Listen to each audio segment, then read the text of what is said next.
नमस्कार मेरे प्यारे विद्यार्थियों। तो आज हम लोग इस वीडियो में बात करने वाले हैं कि यूपी टेट 2026 में नॉर्मलाइजेशन को लेकर के काफ़ी इस समय चर्चा में है। और काफ़ी ऐसे विद्यार्थी भी हैं जिन्होंने इसका अभी से ही विरोध करना शुरू भी कर दिया है। और इसके पक्ष और विपक्ष हम लोग दोनों पर ही चर्चा करेंगे कि आखिर सरकार का क्या पक्ष हो सकता है।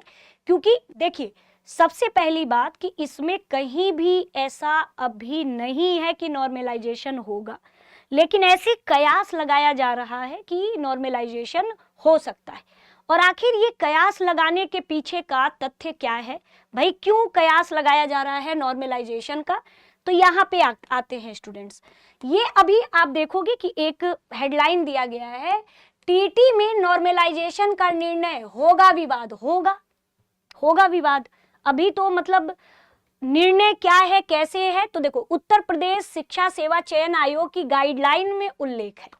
और गाइडलाइन में उल्लेख क्या है, तो अभी ये कयास लगाया जा रहा है कि उत्तर प्रदेश शिक्षा सेवा चयन आयोग के गाइडलाइन में ये कहा गया है कि यदि एक से अधिक शिफ्ट में या एक से अधिक तारीख में अगर पेपर होता है तो नॉर्मलाइजेशन होगा, ऐसा माना गया है। जबकि आपने देखा कि उत्तर प्रदेश लोक सेवा आयोग में समीक्षा अधिकारी का भी ऐसे ही था कि भाई वहां पे ज्यादा संख्या में लोगों ने फॉर्म भरा था, और जिसमें बच्चों ने ये पूरी तरीके से इस चीज का विरोध किया कि नॉर्मलाइजेशन अगर होगा तो ये भी हो सकता है कि अगर कहीं पर भी कठिन प्रश्न पत्र अगर किसी शिफ्ट में आया, तो कठिन शिफ्ट में अगर मतलब किसी शिफ्ट में कठिन पेपर आया और उसमें उस बच्चे को अच्छे अंक प्राप्त हुए, मतलब उसको सब कुछ आ रहा है, तो ऐसे में तो उसके अंक कम हो जाएंगे,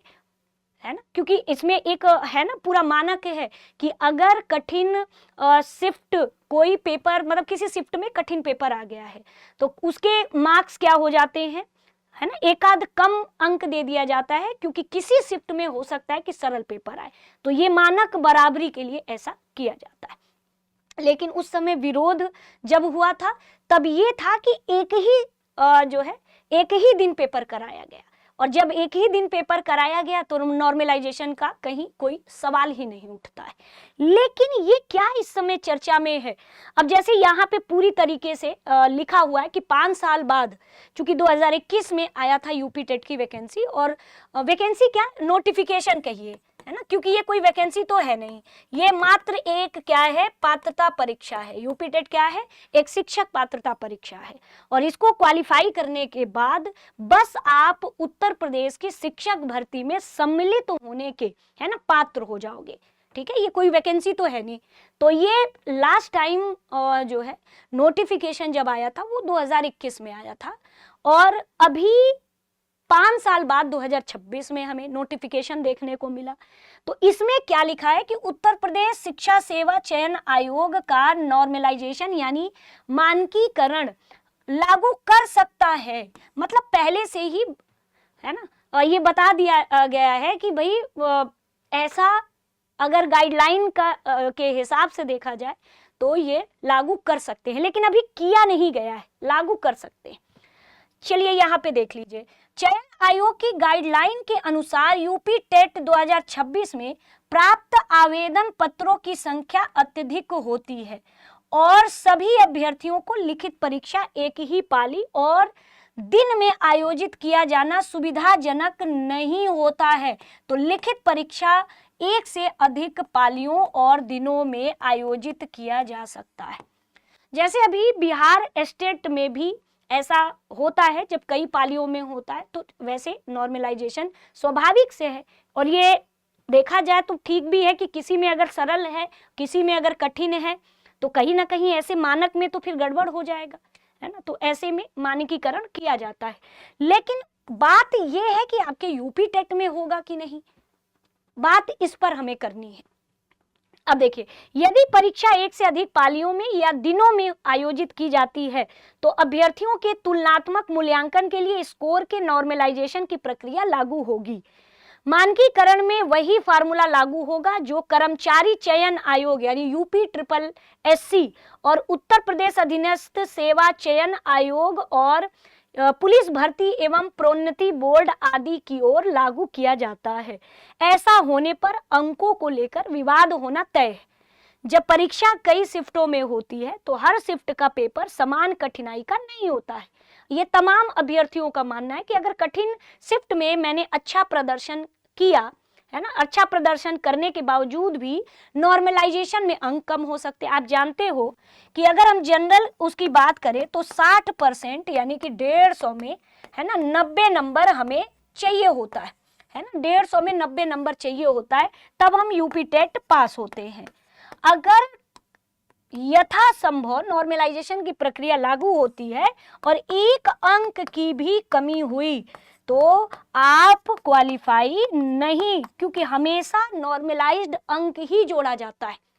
ये नहीं कि आप 90 नंबर हैं तो हमेशा नॉर्मलाइज्ड अंक ही मेन होता है ना, नॉर्मलाइज्ड अंक ही मेन होता है, वही मेन दिखाता है कि आप पास हैं या नहीं पास हैं। तो अगर 1 अंक की भी कमी हो गई तो ऐसे ही बच्चा एक तो 5 साल बाद फॉर्म आया और उसमें क्वालिफाई नहीं किया, तो अब इससे चीजें गलत क्या हो सकती है ना। अब इसी में आगे देखा जाए, और इससे पहले भी उत्तर प्रदेश लोक सेवा आयोग भी 2 साल पहले पीसीएस और आरओएआरओ की प्रारंभिक परीक्षा में नॉर्मलाइजेशन लागू करने की कोशिश की थी, लेकिन बालकों ने जितने भी विद्यार्थी थे उन्होंने इस चीज का काफी विरोध किया था, तो एक ही दिन पेपर कराना पड़ा था, है ना। तो अब आगे दूसरे सप्ताह में हजारों प्रतियोगी छात्रों के आंदोलन के बाद आयोग को अपना निर्णय वापस लेना पड़ गया और दोनों ही प्रारंभिक परीक्षा एक ही दिन एक ही पाली में कराई गई थी। लेकिन ऐसा तो संभव नहीं है ना, यूपी टेट में भले एक ही दिन कराया जा सकता है लेकिन 2 पालियों में तो कराना पड़ेगा, क्योंकि एक उच्च प्राथमिक का पेपर होता है और एक प्राथमिक का पेपर होता है। जैसा कि अभी आगे देखिए, इस बार तो सीटेट में भी ऐसा हुआ था, सीटेट में भी ऐसा देखा, क्योंकि इसमें ज्यादा संख्या में, क्योंकि इस बार संख्या ज्यादा हो सकती है। पूछिए क्यों? क्योंकि अभी याद है ना जो 2011 के पहले जिन्होंने मतलब जिनकी भर्ती हुई थी तो उन्हें भी अभी क्या करना है, तो यूपी टेट पास करना है। तो यहाँ पे तो लिखा भी है कि 2011 के पूर्व नियुक्त शिक्षकों के लिए भी टीटी का विरोध हो रहा है, और अगर ऐसा नहीं हुआ तो फिर ये भी जो होंगे शिक्षक ये भी तो टेट देंगे, और ऐसे में तो बहुत ज्यादा संख्या बढ़ेगी, है ना। तो चूंकि 5 साल से न जाने कितने जो है बच्चे इस समय डीएलएड निकले हैं, तो संख्या तो ये पूरी उम्मीद है कि संख्या ज्यादा होगी, है ना। तो उत्तर प्रदेश वैचारिक शिक्षक, अब ये सब तो पूरा आप जानते ही हो, ये विवाद क्या है इस पर हम डिस्कस अभी नहीं करेंगे। और इस बार पता है डिजी लॉकर पे पहली बार आपके क्या मिलेगा, प्रमाण पत्र मिलेगा। क्योंकि सीटेट तो हमारा डिजी लॉकर पर मिलता ही है, लेकिन पहली बार डिजी लॉकर पर भी मिलेगा प्रमाण पत्र। ये पूरी सारी चीजें हैं। तो ये सबसे बड़ी चर्चा का विषय है कि उस समय 2023 में आरओएआरओ की जो परीक्षा थी, 11.25 लाख अभ्यर्थियों ने परीक्षा एक दिन में कराई थी उत्तर प्रदेश लोक सेवा आयोग ने। तो ऐसे में देखा जाए तो अब आगे क्या है, तो अभी देखा जाए बच्चों तो पेपर आपका यूपी टेट का तारीख तो 3 दी गई है, और यूपी टेट की जब तारीख 3 दी गई है कौन कौन सी, तो जुलाई में पेपर है ना, जुलाई में पेपर है, और जुलाई में पेपर है तो जो तारीख यूपी टेट की दी गई है वो 2, 3, 4 जुलाई दी है। ये तो 3 तारीख क्यों दिया गया है, इसका मतलब कि ये, क्योंकि देखा जाए तो ये 3 तारीख क्यों है, तो इसका मतलब कि आगे हो सकता है ये, लेकिन हालांकि अभी इस पर कोई वैसा पूरी एक तरह से जब तक शिक्षा से उत्तर प्रदेश शिक्षा सेवा चयन आयोग का पूरी तरह से ये नोटिस ना आ जाए तब तक तो ये कह पाना काफी है ना मुश्किल है। अब दूसरा विवाद एक बच्चों को लग रहा है, क्योंकि देखो सबसे पहले तो हम आपको इसको डिटेल में जो नोटिफिकेशन है हम लोग इस पर देखेंगे। आप देखिए, प्राथमिक स्तर की जब परीक्षा आप दोगे तो यहाँ पे सीधे पात्रता है ना, पात्रता दिया गया है कि आप किस किस चीज के लिए पात्र हो। कहीं भी बीएड का जिक्र नहीं है, बीएड का जिक्र नहीं है, लेकिन एक जगह जब आप नीचे आओगे तो यहाँ पर बीएड का जिक्र किया गया है। यहाँ पे देखो बीएड का जिक्र किया गया, लिखा है ना, एनसीईटी से मान्यता प्राप्त संस्थानों से शिक्षा स्नातक की उपाधि बीएड प्राप्त करने वाले अभ्यर्थियों को प्राथमिक विद्यालय कक्षा 1 से 5 में नियुक्ति हेतु विचार किए जाने पर प्राथमिक शिक्षक के रूप में नियुक्त होने के 2 वर्ष के भीतर एनसीटीई द्वारा मान्यता प्राप्त प्राथमिक शिक्षा में 6 माह का आपको ब्रिज कोर्स आवश्यक रूप से करना हो। तो आप जानते ही हो स्टूडेंट्स कि ये उन व्यक्तियों के लिए भी है ना, क्योंकि ऐसे कई बीएड होंगे, है ना, बीएड धारक होंगे जो प्राथमिक में भी शिक्षक बने होंगे, क्योंकि इस बार सीटेट में भी ऐसा था। तो एक तरह से पूरी हम बात बता दे रहे हैं कि ये उनके लिए है जो पहले से ही शिक्षक हैं और सीटेट या यूपी टेट पास नहीं है। तो यूपी टेट जो पहले से ही पास नहीं, ये उनके लिए है।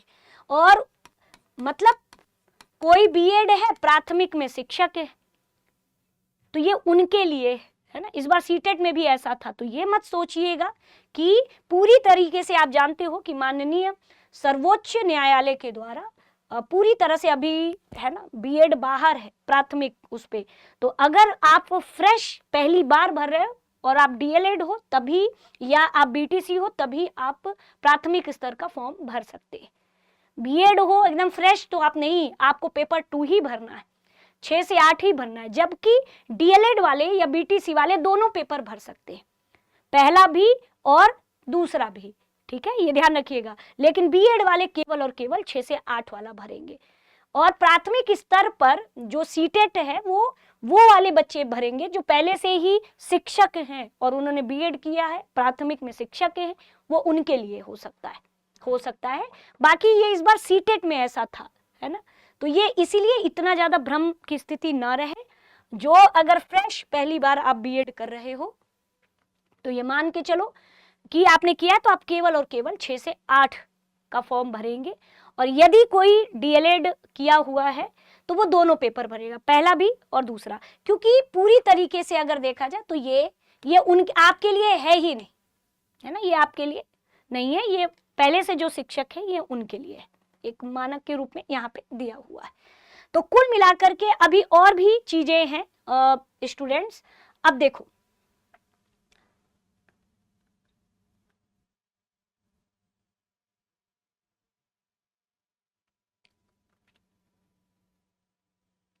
चलिए आइए, और इसी में पूरा एक तरीके से बाकी तो आपने देखा ही होगा कि ये पेपर 1 पेपर 2 का पूरा सिलेबस है, निगेटिव मार्किंग होता नहीं है, है ना। अब देखो यहाँ पे ये मेन देखिए चर्चा का विषय क्यों बना हुआ है। अब इन्होंने अपने नोटिफिकेशन में क्या दिया है कि यदि उत्तर प्रदेश शिक्षक पात्रता परीक्षा हेतु प्राप्त आवेदन पत्रों की संख्या अत्याधिक होती है और आयोग के लिए समस्त अभ्यर्थियों की लिखित परीक्षा एक ही पाली यानी शिफ्ट या दिन में आयोजित की जाना सुविधाजनक नहीं होता है, तो उक्त लिखित परीक्षा 1 से अधिक पालियों या दिनों में आयोजित की जा सकती है। यदि परीक्षा 1 से अधिक पालियों या दिनों में आयोजित की जाती है तो अभ्यर्थियों की तुलनात्मक मूल्यांकन हेतु स्कोर के नॉर्मलाइजेशन की प्रक्रिया लागू होगी। और स्कोर के नॉर्मलाइजेशन उक्त प्रक्रिया आयोग की सूचना विज्ञप्ति संख्या, है ना, इतना दिनांक इसमें विहित प्रक्रिया द्वारा किया जाएगा। इस संबंध में आयोग का अंतिम निर्णय होगा।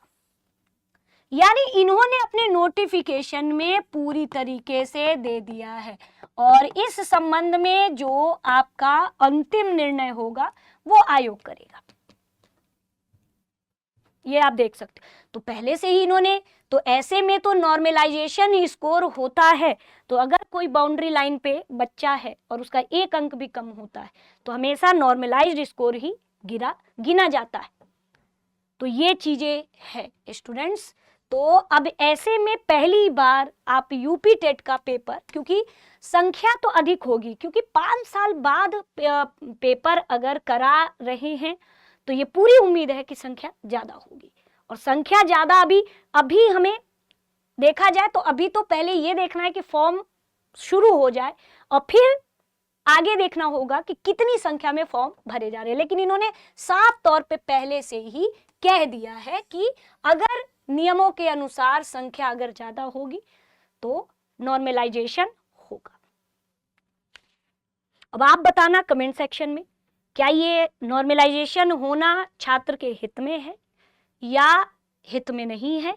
अब ये आप बताइएगा, ठीक है, कमेंट करके जरूर बताइएगा, है ना, उस पर हम लोग फिर आगे चर्चा करेंगे। बाकी नॉर्मलाइज्ड स्कोर के बाद आपका, अगर आप क्या है स्टूडेंट सामान्य वर्ग के अभ्यर्थी का जो प्रमाण पत्र जारी किया जाएगा, जो नॉर्मलाइज्ड स्कोर होगा, अगर 150 में 90 अंक है, 60% है, तो बाकी अनुसूचित जाति, अनुसूचित जनजाति, अन्य पिछड़ा वर्ग, EWS स्वतंत्रता संग्राम सेनानी आश्रित, भूतपूर्व सैनिक व दिव्यांग श्रेणी के अभ्यर्थियों के लिए जो है न्यूनतम 55% यानी 150 में 82 अंक आपका होगा।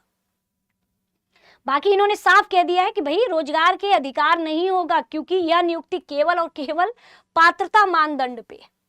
मैंने पहले ही कहा था कि ये कोई नोटिफिकेशन मतलब कोई भर्ती नहीं है, ये एक शिक्षक पात्रता परीक्षा है। बस आप एक पात्र हो जाओगे उत्तर प्रदेश के शिक्षक भर्ती में सम्मिलित होने के लिए, ये है।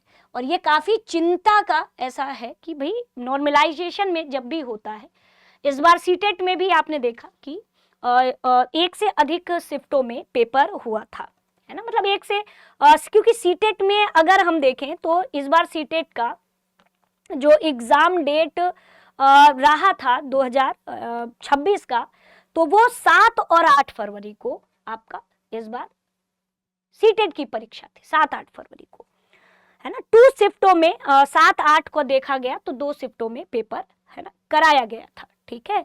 तो ठीक अभी इसमें भी देख सकते हो कि 2, 3, 4 जुलाई को पेपर है ना। अब क्योंकि इस बार सीटेट में भी बहुत अधिक संख्या में बच्चों ने फॉर्म भरा था। पहले क्या होता था कि एक ही दिन में 2 शिफ्ट पेपर होता था, एक प्राइमरी का रहता था, अब तो चेंज सीटेट में कर दिया, सुबह में 6 से 8 होता है, शाम में पीआरटी वाले इवनिंग शिफ्ट में होता है। हम लोग के टाइम में सुबह में प्राथमिक और शाम में 6 से 8 होता था। तो चलिए स्टूडेंट्स, यही चर्चा का विषय था नॉर्मलाइजेशन, और इसका इम्पैक्ट क्या पड़ेगा अब ये आप कमेंट करके जरूर बताइएगा। तो आज का जो है इस वीडियो का बनाने का एक यही मेन था, है ना, कि आप थोड़ा माइंड से प्रिपेयर रहें। और बाकी दृष्टि लर्निंग ऐप पर आपके यूपी टेट और एस्टेट यानी कि जितना यूपी की टीचिंग एग्जाम है या पूरे इंडिया का लगभग सभी टीचिंग एग्जाम है, उसका टीचिंग का महापैक दृष्टि लर्निंग ऐप पर चल रहा है। साथ ही साथ सिलेक्शन महोत्सव इस समय 50% डिस्काउंट के साथ आपको कोर्सेस, है ना, 50% तक का डिस्काउंट अप टू, है ना, दिया जाएगा। और इसके लिए आपको 8750187501 पे अधिक जानकारी के लिए आपको कॉल करना होगा, ठीक है। मिलते हैं नेक्स्ट वीडियो में, तब तक के लिए शुक्रिया बच्चों। दृष्टि टीचिंग एग्जाम यूट्यूब चैनल से जुड़ने के लिए आप सभी का बहुत बहुत धन्यवाद।